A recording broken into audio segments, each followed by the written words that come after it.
Cette semaine, dans le cadre de notre capsule financière, on retrouve M. Sylvain Marleau, conseiller en placement pour la financière Banque nationale. Et aujourd'hui, on fait une revue de l'année 2012. Bonjour, M. Marleau. Bonjour Karine, bonjour à tous. Oui, on va faire un petit retour sur l'année 2012, voir ça a-t-il été une bonne année au niveau économique. Et puis la réponse, c'est que malgré tous les événements, les inquiétudes qu'il y a pu y avoir, bien, je pense que oui, ça a été une bonne année. Somme toute. Si on regarde, entre autres, au niveau des États-Unis, je pense que c'est là qu'il nous est arrivé le plus de bonnes nouvelles. L'histoire de dire que les États-Unis, si ça va mal, bien, tranquillement, ça va mieux aux États-Unis. On regarde au niveau de l'immobilier, bien, tout au long de l'année, les nouvelles qu'on a eues des États-Unis, c'est que les prix s'étaient stabilisés. Il commence à avoir un peu de nouvelles constructions résidentielles. Et puis le marché de la revente des maisons existantes, il va beaucoup mieux. On nous dit même que les gros deals, là, les grosses occasions, là, pas chères, sont pas mal du passé. Alors, on a eu des élections aux États-Unis avec M. Obama qui a été reporté au pouvoir, avec son lot d'inquiétudes. Les gens étaient inquiets, qu'est-ce qui arriverait à cause de ça. Finalement, ça s'est passé, puis c'est la continuité. Là, en ce moment, on enregistre vers au mois de décembre. On nous parle de la falaise fiscale. On nous dit que d'ici la fin décembre, les partis politiques se seront pas entendus. Ça va faire des coupures budgétaires pour amener les États-Unis en récession. Mais le marché escompte, là, on voit aujourd'hui, c'est dans le vert, le marché escompte que tout va se passer, tout va se régler normalement. Aux États-Unis, on nous dit que les exportations sont en hausse. Les sondages auprès des consommateurs nous disent que les consommateurs sont plus optimistes. Finalement, on a passé au travers d'un paquet d'inquiétudes au niveau de l'année, mais les nouvelles qui sortent de là, ça va beaucoup mieux. Au niveau du Canada, bien, l'année 2012, au fur et à mesure qu'on a avancé, au fur et à mesure qu'on a commencé à avoir des ventes face, OK?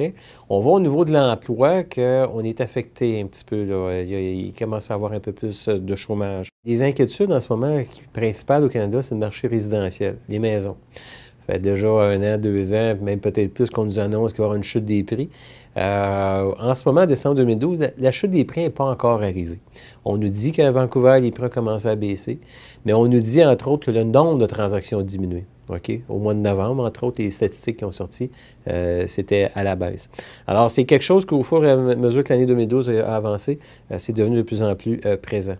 Au niveau de l'endettement des ménages, je pense que c'est une grande incertitude au niveau du Canada, c'est qu'en ce moment, les ménages, la moyenne d'endettement augmente. OK? Fait que les instances ont baissé les taux d'intérêt, mais ça a fait. Le taux d'endettement continue à augmenter. Alors, c'est une préoccupation. Puis on a vu au Canada, notre Banque centrale diminuer les nombres d'années pour prendre des prêts hypothécaires, être plus rigide au niveau essayer de faire en sorte qu'il y ait un atterrissage en douceur au niveau immobilier et non pas quelque chose de brutal comme que les Américains ont vu. Au niveau de l'Europe, bien écoutez, tout au long de l'année 2012, ça a été une grande inquiétude. Hein? On nous disait, est-ce que la Grèce va sortir de l'euro?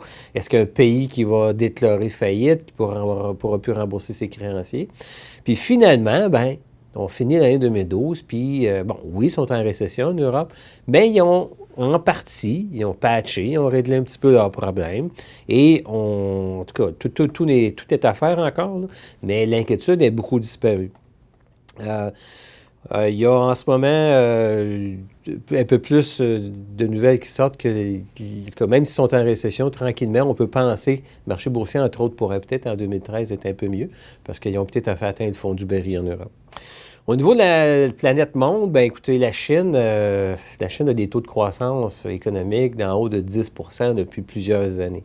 Mais là, on nous annonce que ça va peut-être finir une année à 7-8 % de taux de croissance.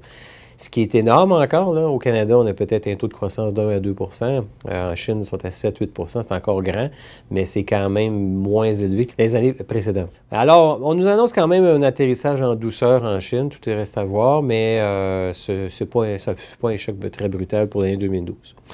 Alors donc, quand je regarde les résultats finaux pour l'année, bien, la bourse de New York, le Dow Jones, va finir aux environs de 7-8 %. On est quand même... Il reste quelques jours de transactions, mais on va peut-être finir à 8 % de hausse. Le S&P 500, les 500 plus grosses compagnies de New York, plus 12-13 %.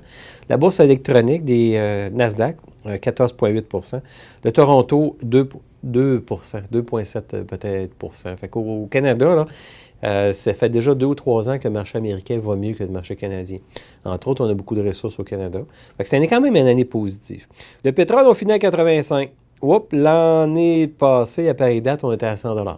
Fait que le pétrole est moins élevé. Normalement, ça nous coûte moins cher à la pompe quand on gaze notre auto.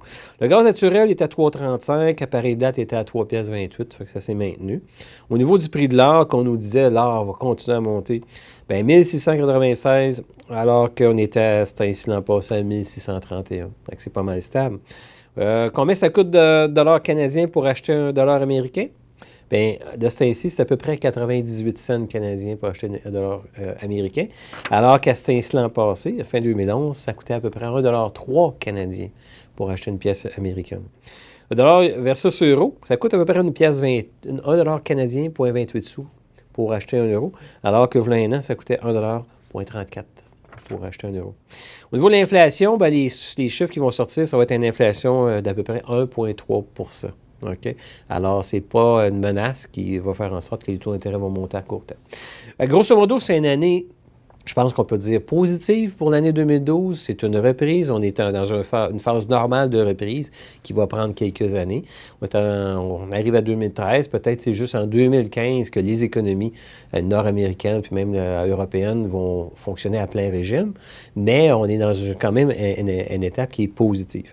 Si on peut juste tasser l'incertitude politique qui règne au niveau mondial, là, que ce soit l'Europe, les États-Unis, puis bientôt le Canada, si on pouvait juste tasser ça, puis juste focusser sur les entreprises, bien, je pense que déjà, ça va faire des marchés plus stables et puis probablement des années qui vont être positives. Bien, merci beaucoup, M. Marleau.